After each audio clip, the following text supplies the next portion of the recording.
¿Qué tal amigos? ¿Cómo están? Espero que se encuentren muy bien. En esta ocasión en la sección de personajes históricos conoceremos la vida, acciones más importantes y algunas curiosidades sobre Vicente Lombardo Toledano, una de las figuras políticas más importantes e influyentes del siglo XX en México. Y como es costumbre, quiero agradecer a los usuarios que votaron por este personaje tanto en YouTube como en Instagram, así que si ustedes quieren elegir el próximo personaje, solo síganme en estas redes sociales y estén al pendientes de las publicaciones que haga, les dejo el link en la descripción. Ahora sí, comenzamos. Vicente Lombardo Toledano nació el 16 de junio de 1894 en Tezuitlán, Puebla. Su padre fue un hombre de origen italiano que obtuvo jugosas ganancias al explotar una mina de cobre. Él fue Vicente Lombardo Catli, mientras que su madre fue Isabel Toledano, quien era originaria de Puebla y posiblemente fue una indígena. Su formación escolar inició en 1900, cuando comenzó la primaria en el Liceo Tezuiteco de su pueblo natal. Para 1910 ingresó a la Escuela Nacional Preparatoria en la Ciudad de México para realizar su bachillerato o preparatoria y en 1915 estudiaría para abogado en la Universidad Nacional de México. El 5 de septiembre de 1916 fundó la Sociedad de Conferencias y Conciertos junto a colegas como Alfonso Caso, Manuel Gómez Morín, Alberto Vázquez Mercado, Teófilo Olea y Leiva, Jesús Moreno Vaca y Antonio Castro Leal. Y al tratarse de un grupo de 7 participantes, se les apodó como los 7 sabios, cuya generación fue caracterizada por su intelectualidad, razonamiento y memoria del contexto que vivieron, ya que estaba en auge la lucha de revolución en el país. Para 1917, una de las mayores tendencias que interesó a Lombardo Toledano fue la conformación de una nueva constitución, así como sus consecuencias en la democracia y los factores políticos que podrían involucrarse en la conformación de una unidad social, incursionando en las preocupaciones sociales que lo llevarían a ser un educador político. Justo en este año, fue elegido como representante de la Escuela Nacional de Jurisprudencia al Congreso Local Estudiantil. Estuvo presente en el Congreso Constituyente de Querétaro y también fue nombrado como secretario de la Universidad Popular Mexicana, donde apoyó a la clase obrera con instrucción de historia, temas sobre política y literatura que fueron indispensables para su futuro. Para 1919 se graduó como abogado con su tesis que llevó por título El Derecho Público y las Nuevas Corrientes Filosóficas y posteriormente tomó su lugar como secretario de la Escuela de Jurisprudencia, donde impartió clases hasta 1933. Ya en 1920, la postura filosófica de Lombardo Toledano tocó un trasfondo marxista que le sirvió para apoyar a los sectores sociales más perjudicados como los indígenas y los campesinos, todo con el objetivo de consolidar una unión que busque un objetivo común. Derivado de esta causa, en 1921 formó parte de la Confederación Regional Obrera Mexicana, mejor conocida como la CROM, donde apoyó y defendió a la clase obrera mexicana, los sindicatos y sus miembros, así como de líderes políticos apegados a dicha confederación. En este mismo año contrajo matrimonio con la profesora Rosa María Otero y Gama, con quien tuvo 3 hijas en el futuro. El día 11 de octubre, Lombardo Toledano fue designado como jefe del Departamento de Bibliotecas de la SEP, o Secretaría de Educación Pública.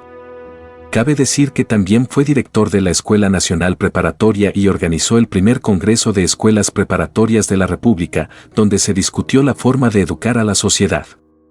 En su incursión política, Lombardo Toledano fue gobernador interino de Puebla en 1923, aunque su mandato duró 94 días, pero para 1924 fue regidor del Ayuntamiento de la Ciudad de México y de 1926 a 1928 fue diputado al Congreso. Para 1930 volvió a involucrarse en los asuntos culturales y educativos, esto cuando fue designado como director de la Escuela Central de Artes Plásticas, y para marzo de 1931 estuvo presente como asesor en el Congreso Internacional de Universidades con sede en Montevideo, Uruguay, para continuar con las mejoras en la educación y aprendizaje. Sin embargo, para 1932, Lombardo Toledano se pronunció en contra de la ley expedida por Plutarco Elías Calles, lo que provocó que abandonara la CROM. Y con ello, denunció a varios de sus excolegas por casos de corrupción y otros delitos, pero gracias a los apoyos sindicales tuvo la posibilidad de crear en 1933 la Confederación General de Trabajadores y Campesinos. Entre los años de 1934 y 1935 se volvió un activista al control político de Plutarco Elías Calles, el Maximato, atacando a la camarilla antipopular que había creado. En 1936 fundó junto a Lázaro Cárdenas la Confederación de Trabajadores de México, mejor conocido como el CETM, donde la labor de Lombardo Toledano fue de organización y con ello, durante la presidencia de Cárdenas se volvió un dirigente nacional, pero más pronto que tarde fungió como dirigente sindical internacional. Teniendo entre sus logros la presidencia de la Confederación de Trabajadores de América Latina, también conocida como la CETAL, en septiembre de 1938. Donde apoyó a los obreros de América Latina que fueron afectados por las consecuencias del crack de 1929 acontecidas en Estados Unidos, así como de su organización unitaria para que salieran adelante. No obstante, tras los acontecimientos de la Segunda Guerra Mundial, Lombardo Toledano se postuló en contra del idealismo de Alemania e Italia, y luchando contra aquellos simpatizantes a estos ideales en México.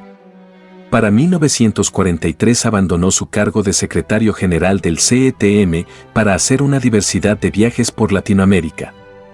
En 1944 fue parte de la creación de la Liga Socialista Mexicana, de la cual fue presidente. Para 1945 fue a París, Francia, para acudir a la conferencia hecha por la Federación Sindical Mundial, conocida también como la FSM, de donde fue nombrado vicepresidente, aunque esta alianza quebró en 1949. Tras las divisiones de territorio entre los comunistas encabezados por la Unión Soviética y los imperialistas al mando de Estados Unidos, haciendo que Lombardo Toledano y sus aliados fueran expulsados de esta organización, pero aún así siguieron apoyando a la URSS con tal de preservar los intereses de la clase trabajadora y de los marginados.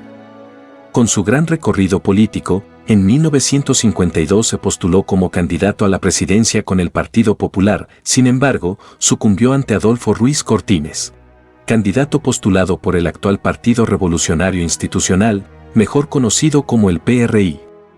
A lo largo de la década de 1950 y en gran parte de la década de 1960, se dedica a escribir obras que remiten en los problemas de la sociedad mexicana en su época como En torno al 20º Congreso del PCUS en 1956, donde afirma que el socialismo es una solución y nueva ojeada a la crisis de la educación en México, escrita en 1958 donde se profundizan los obstáculos de la educación. Así como también, sus obras involucran los temas de la izquierda política, el sindicalismo y una reconstrucción de la historia política mexicana, y de ejemplo tenemos Teoría y práctica del movimiento sindical mexicano escrita en 1961, La izquierda en la historia de México escrita en 1962, La filosofía y el proletariado mostrada en ese mismo año, Materialismo vs Idealismo. Polémica Caso Lombardo publicada en 1963, La batalla de las ideas de nuestro tiempo mostrada en este mismo año. La Constitución de los Cristeros hecha en 1963 y a un joven socialista mexicano, publicada en 1967.